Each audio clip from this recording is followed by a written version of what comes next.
Ever been tagged in a post but wished you could add it to your own story? Don't worry, I've got you. In this video, I'll show you exactly how to do it step by step, quick and easy. So first things first, let's make sure your settings are good to go. So, open your Instagram app, then go to your profile at the bottom right.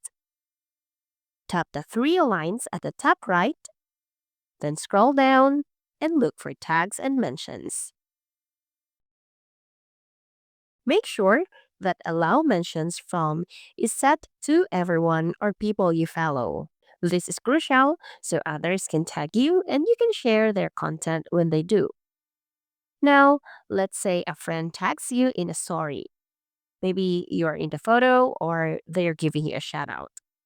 So, view their story, then you'll see here add to your story button.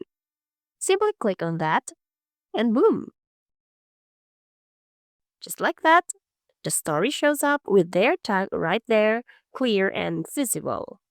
This way, you're not just reposting, you're also giving credit and support the original creator or your friend. And that's it. I hope you found this video helpful. Please like, share, and subscribe for more tech tips. Thanks for watching and see you in the next video.